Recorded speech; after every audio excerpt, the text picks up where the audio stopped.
Before you read another line, slow your breath. Do not rush this. There is a reason your eyes stopped here, and it is not an accident.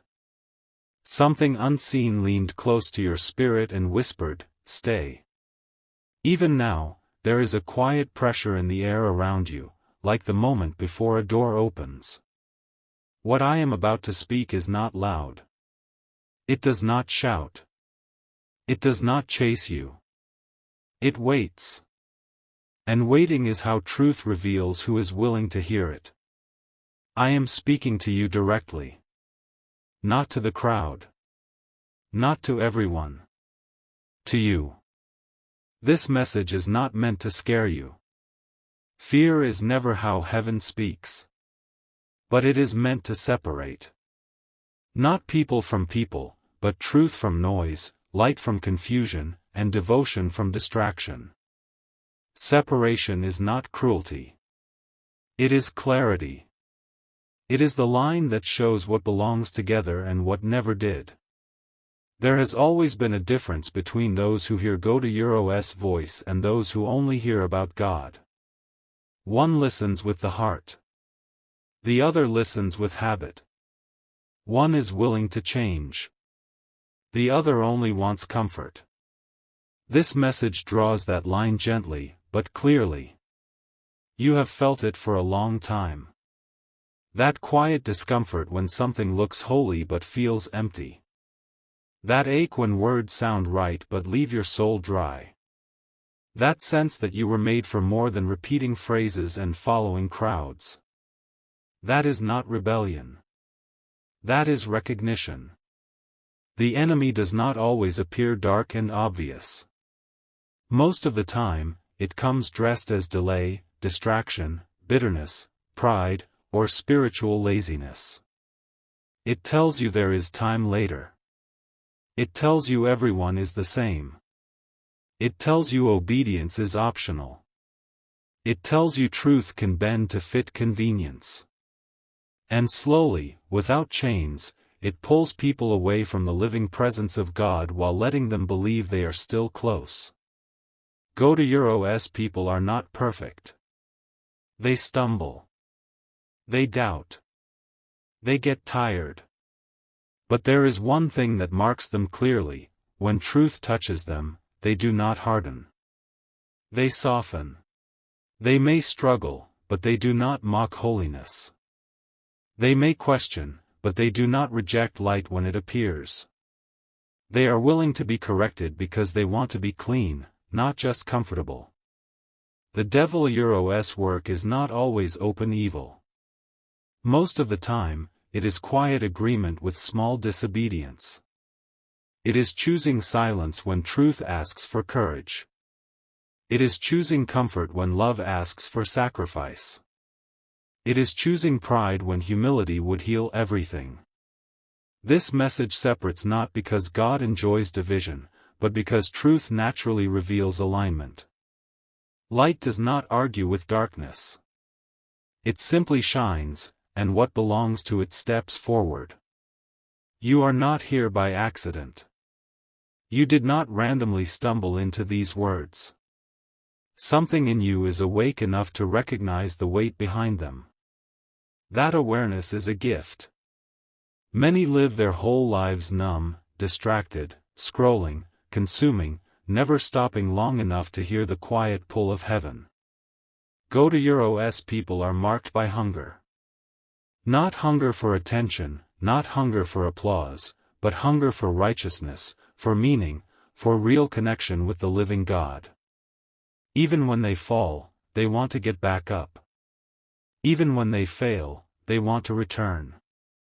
That desire is not human strength. It is divine seed. The devil Euro's greatest lie is not that God is fake. It is that closeness to God does not matter. That you can live however you want and still walk in light. That obedience is old-fashioned. That holiness is extreme. That repentance is shameful. These lies sound reasonable. That is why they work. But Go to Euro's people know something deeper. They know that love changes behavior. That truth demands response. That grace is not permission to stay the same, but power to become new. You may feel exposed right now. That is not condemnation. That is light touching places you have kept hidden even from yourself.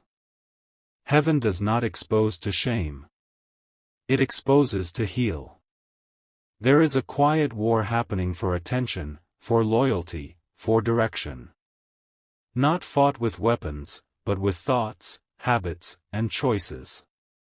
Every day, something is shaping you.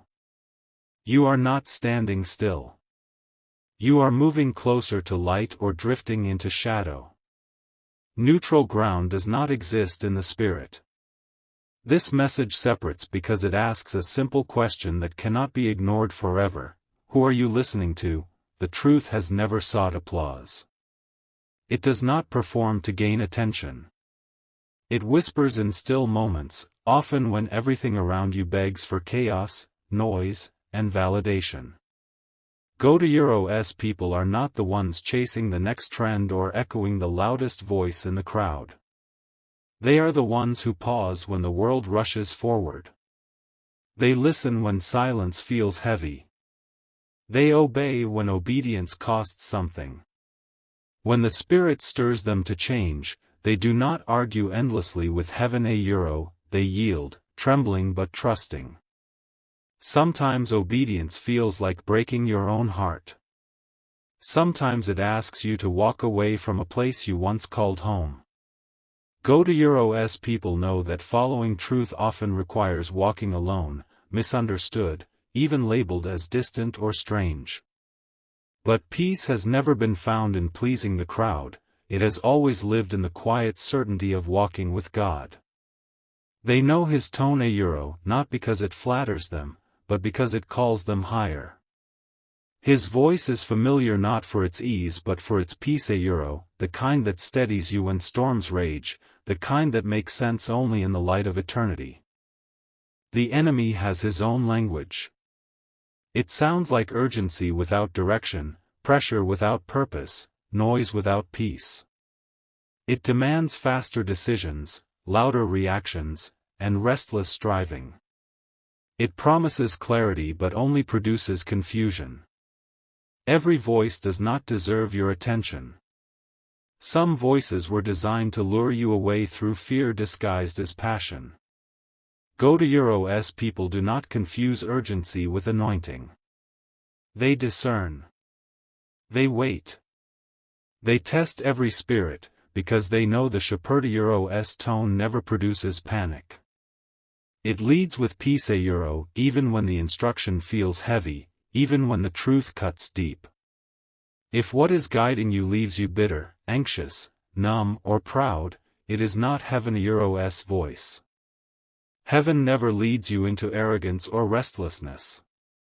It humbles, it breaks, it softens.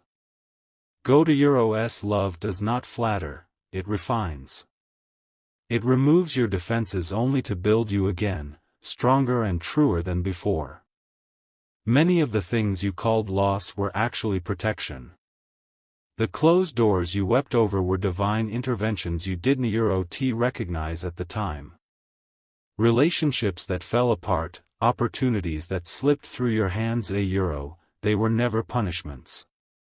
They were preservation. God did not forget you. He filtered what could not follow into your next season. Some people walked away because their time in your story had expired. You didn't fail. You simply grew. Alignment shifted. Spirits changed direction. Not everyone who starts with you is meant to finish with you. That realization is not bitterness, Euro's release. Go to Euro's love separates before it elevates. He removes what distracts so that destiny can unfold without interference. The pruning hurts because it feels like rejection, but Euro's actually redirection in disguise. This message divides, not because it condemns, but because truth always separates. It calls you out of sleep into awareness. It asks you to trade comfort for clarity, distractions for devotion. The process is not perfect, nor instant, but it is honest. God is not asking for religious performance, He is seeking willing hearts. You do not need to shout your faith from rooftops or move mountains with eloquent words. What heaven desires is authenticity, a quiet, surrendered eyes that changes how you live, not just what you say. Heaven is not impressed by performance. It does not respond to volume, but to surrender. You can fool people with stage lights and sound, but heaven sees the one kneeling in secret, trembling before truth. Theta S where power begins, where self meets surrender and chooses light over pride. Right now, something holy is being offered to you. Not fear. Not guilt. Invitation. It is the gentle tug that has been whispering in your soul for weeks, months, maybe years. That stirring, that restlessness, is not condemnation, Eta calling. God is inviting you into alignment, into authenticity, into a life that matches what your spirit already knows is true. The time for pretending you cannot hear is over. The grace that once waited is now urging. Heaven is patient, but also precise. It waits but not forever. Because delayed obedience eventually becomes disobedience. This is not about perfection, Eta about direction. Go to S people are not those who never doubt or stumble. They are those who keep returning. When they fall, they turn back toward light. When confused, they reach for truth. Even when tired, even when broken, even when misunderstood, they keep turning. Again and again. That is what faith looks like in real life. Not flawless confidence, but sacred persistence. If this message stirs you, Eta not coincidence. Something within you is waking up to a truth you've been avoiding.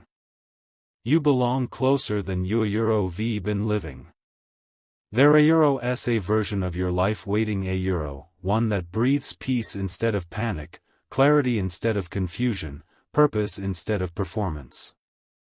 You've settled for surviving when you were meant for transforming. Heaven has forgotten your name. Eta simply waiting for your agreement. This is not about feeling superior or holier than others. Pride has no place in holiness. This is about honesty. About looking inwards and asking, Oho has been shaping my choices? What have I agreed to out of fear? What have I been calling peace when it really was distraction? Light reveals not to shame, but to heal. It rearranges what darkness disguised as normal. Many of your habits, your patterns, even your relationships were built in seasons of confusion. Now heaven wants to realign you to clarity.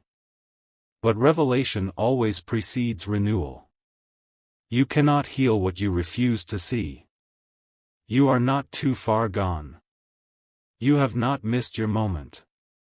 You are not beyond repair. If the gentle rhythm of breath still moves through your lungs, if your heart continues its quiet, stubborn beating, then purpose has not abandoned you. It waits patient, unoffended, undeterred ready to unfold the moment you turn toward it instead of away.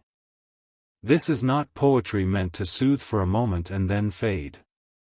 This is reality pressing against the walls you've built, reminding you that the story is not over simply because the chapters so far have been heavy with sorrow, confusion, or shame. So many people walk through their days carrying weights they were never designed to bear. Invisible burdens that settle into the shoulders, press against the chest, and slowly rob the spirit of lightness. There is guilt that was never yours to claim, perhaps handed to you by someone else's failure, perhaps borrowed from a past mistake. You've already been forgiven for, perhaps invented by a mind that learned early on that self-punishment felt safer than trust. There is fear masquerading as wisdom, fear that faith itself never authored, fear that whispers you are too broken, too late, too far outside the circle of grace. These are not truths.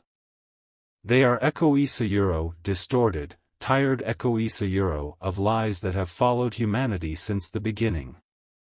The invitation standing before you right now is disarmingly simple: lay it down. Not tomorrow after you earned the right. Not after you cleaned up the mess enough to feel presentable. Not after you proven you deserve mercy. Lay it down now, because the invitation is not based on your performance.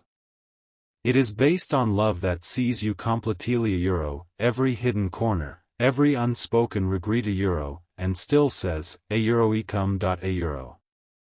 Something sacred shifts the instant you stop pretending. The moment the mask slips and you admit, quietly or with tears or in the middle of an ordinary afternoon, I have been drifting I am not fine heaven leans in. Not to judge. Not to lecture. But to meet you exactly where the honesty lives. Pretending is exhausting work. It requires constant vigilance checking mirrors, adjusting expressions, measuring words so no one sees the cracks. When you finally release the performance, you discover that the air on the other side is breathable. You discover that vulnerability is not weakness, it is the doorway. There is a line before you.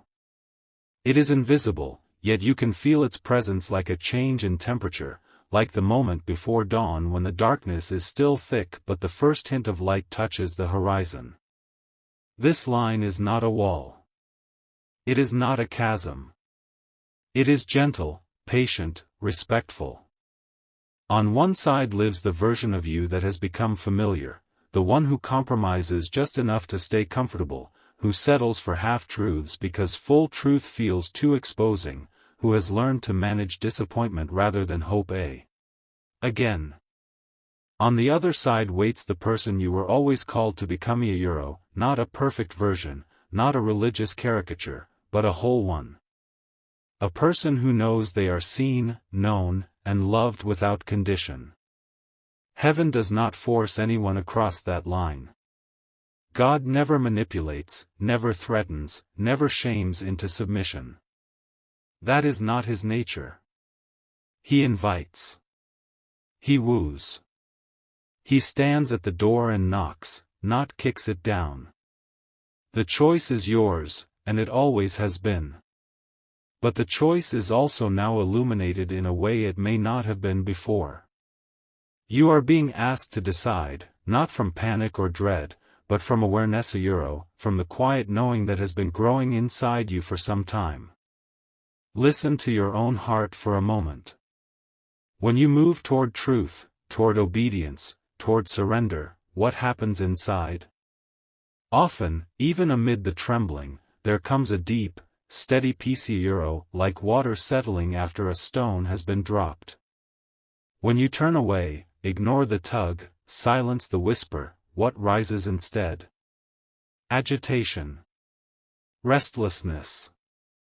A subtle but persistent ache that no amount of distraction can permanently numb. That contrast is not random. That contrast is the voice of God speaking. Peace is the confirmation. Unrest is the warning. Both are mercy. This message exists for one central reason, to remind you who you truly are. You were not crafted for numbness. You were not wired for half-hearted existence. You were not placed on this earth to live with one foot planted in clarity and the other in confusion, forever straddling the fence between conviction and compromise. Every fiber of your being every cell, every longing, every quiet dream was created for light. Not the dim, flickering light of self-made significance, but bold, brilliant, transforming light that changes atmospheres and rewrites endings. You were made to walk in truth, even when truth costs you comfort. You were made to walk in surrender, even when surrender costs you pride. You were made to belong to. Deep inside, your soul remembers. It remembers so clearly that compromise has become exhausting. Distraction, no matter how shiny or loud, leaves you hollow. You have tried to mute heaven's pull with noise, with achievement, with relationships, with substances, with endless scrolling, with religious activity that never quite reaches the heart. Yet grace refuses to abandon you. It keeps returning, gentle but persistent, because it remembers what you have momentarily forgotten, who you were before the noise drowned out the song, before fear taught you to shrink, before disappointment convinced you that hope was dangerous. You carry eternity inside you. Not as a vague religious concept, but as a living reality. The breath of God is in your lungs. The image of the divine is etched into your spirit. Eternity does not settle for counterfeit peace. It will not allow you to be satisfied with substitutes forever. That is why the ache returns. That is why the restlessness follows you home. Grace is not cruel. Grace is relentless in its kindness. So here you stand right in the middle of a moment that feels heavier than it looks. From the outside, nothing dramatic may seem to be happening. The world continues as it always has. People move, clocks tick, conversations repeat themselves. But inside you, something is holding its breath. You can feel it in the way your chest tightens when you think about the past, and in the way your heart leans forward when you imagine something different. You are no longer fully who you were, but you have not yet stepped into who you are becoming. This in-between place can feel lonely, confusing, and fragile. Yet it is one of the most sacred places a soul can stand. It is one of the most sacred places a soul can stand. You are not here by accident. You did not wander into this moment because you failed to move sooner. You are here because growth always brings us to thresholds like these, places where the old ways no longer fit, but the new ways still feel unfamiliar. The fears that once protected you now feel too small, too tight, like clothes you have outgrown but are afraid to take off. Obedience calls to you not as a demand, but as an invitation. It does not shout. It waits. It asks quietly whether you are willing to trust what you feel stirring inside, even if you cannot yet name it clearly. There is a reason this tension feels uncomfortable. Comfort belongs to what is static. Transformation belongs to what is alive. When something is alive, it stretches, aches, reshapes itself. Seeds crack open before they ever rise from the soil. Muscles burn before they grow stronger. Hearts tremble before they learn to love more deeply. What you are feeling now is not a warning sign. It is a sign of life. And into that living tension, the Spirit does not offer a long explanation or a detailed map. It offers one word, spoken softly but firmly, now. Not later, when everything is neat and resolved. Not someday, when fear has completely disappeared. Not after you feel confident, prepared, and certain. Not when your story looks respectable enough to show. Now. Now, while your hands are still shaking. Now, while questions still echo in your mind. Now, while you feel both drawn forward and tempted to retreat. Now, because waiting for perfect conditions is often just another way of staying where you are. You have spent so much time believing you needed to fix yourself before you could move closer to God. You thought you had to arrive polished, calm, and morally organized. You thought surrender was something that came after healing, after understanding, after improvement. But grace has always worked in the opposite direction. Surrender comes first. Wholeness follows. You do not wash yourself and then step into the light. You step into the light, and the light shows you what can be washed. You come as you are euro, confused, tired, sincere, unfinished euro, and love begins its quiet work. There is relief in hearing this, even if you are afraid to admit it. Relief, because you are exhausted from trying to manage your own transformation. Exhausted from carrying shame for things you do not yet know how to change. Exhausted from postponing peace because you believed you had not earned it. Grace does not wait for you to become someone else. Grace meets you where you are and slowly teaches you who you have always been beneath the layers of fear and performance. Still, every step toward truth carries a cost. That part is real, and it is not hidden from you. You may lose approval from people who preferred the version of you that stayed quiet, compliant, or predictable. You may have to loosen your grip on control, letting go of outcomes you have been rehearsing in your mind for years. You may have to face patterns that once felt safe simply because they were familiar. Familiar does not always mean healthy. Familiar sometimes means unchallenged. Yet notice what begins to grow as these old structures fall away. There is a strange calm that settles in places where anxiety once lived. Not the fragile calm that depends on everything going your way, but a deeper peace that does not collapse when circumstances shift. This peace does not come from avoiding pain. It comes from aligning with truth. You begin to sense that spirituality was never meant to numb you or remove you from difficulty. It was meant to root you so deeply in purpose that even difficulty cannot shake you loose. A quiet courage starts to rise within you. It does not announce itself. It does not demand recognition. It simply shows up again and again. It chooses honesty over image. It chooses kindness even when resentment would feel justified. It chooses trust even when evidence is incomplete. This courage is gentle, but it is not weak. It is steady. It is patient.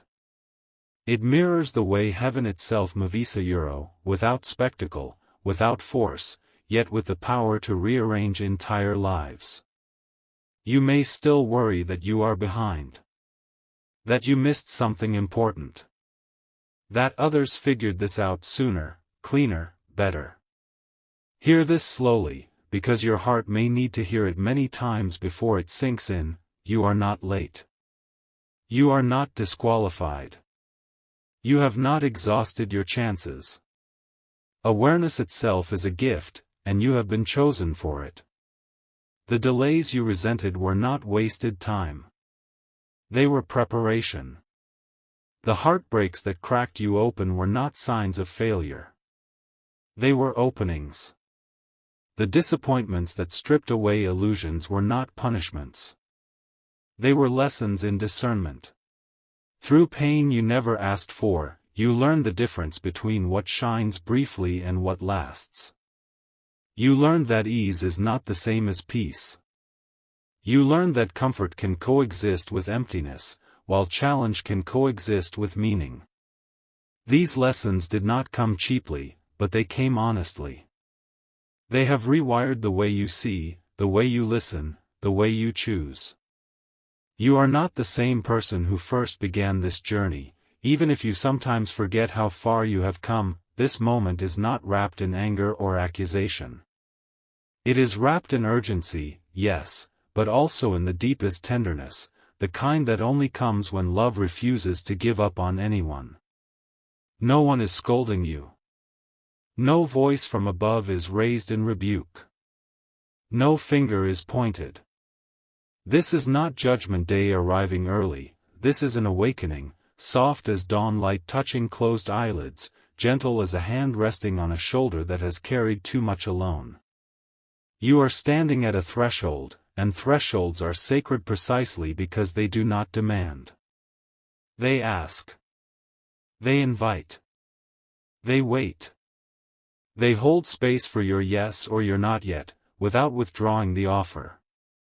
Heaven is not some far-off balcony, arms crossed, foot tapping in cosmic impatience, waiting for you to finally get it right.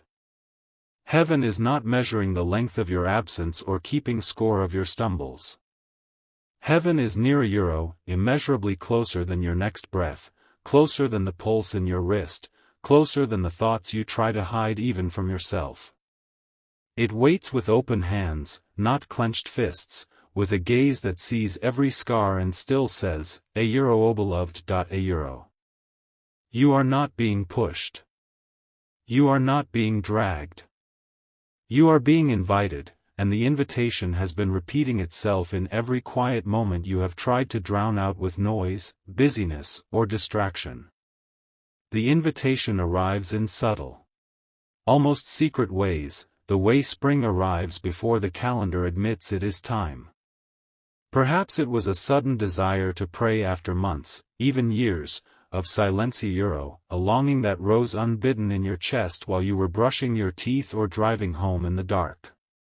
Perhaps it appeared as a softness that caught you off guard when you thought about forgiving someone you had sworn loudly, publicly, angrily never to forgive. Maybe it showed up as a small hesitation right before you reached again for the old habit, the familiar numbness, the quick fix that once soothed but now only hollows. Or perhaps it was simply a quiet inner voice, clear and calm amid the chaos, whispering stop when everything and everyone else screamed more, faster, louder, again. These moments are not guilt. Do not mistake them for guilt. Guilt crushes. Guilt condemns. Guilt builds walls and hands you the bricks. Grace does something entirely different. Grace illuminates. Grace remembers. Grace looks past the layers of performance, past the armor you forged in survival, past the roles you learned to play so well that even you began to believe they were your true self. Grace leans close and whispers the original name you carried before the world gave you its heavy titles. It reminds you of who you are beneath the noise, beneath the fear, beneath the carefully curated story of fine. Truth has a way of separating things, but not in the brutal, tearing way you might fear. Truth is not a sword swung to divide families, friendships, or futures for the sake of division. Truth is a light that enters the room and quietly shows you what belongs and what has overstayed its welcome. It separates what is real from what is false within your own heart. It clarifies the roots. This choice grew from love, that pattern grew from fear. This relationship was built on mutual recognition, that one was built on unspoken contracts of performance and approval. Truth refines, like fire that burn. The dross and leaves behind something purer, something that can finally carry weight without breaking. And here is the quiet miracle: the moment this truth reached you, something already shifted. You may not have noticed it at first. The change may have felt so small, a slight turn of the inner compass, a momentary pause in the usual rhythm, that you dismissed it as imagination. You may have tried to ignore it, telling yourself you would deal with it later, when life was less chaotic, when the schedule cleared, when you felt stronger. But even in your resistance, the shift remained. Seeds do not shout when they begin to break open underground. They simply begin. Words like these do not vanish once they are heard. They do not evaporate when you scroll past them or change the subject. They become gentle companions, following at a respectful distance. They wait patiently in the background of ordinary days.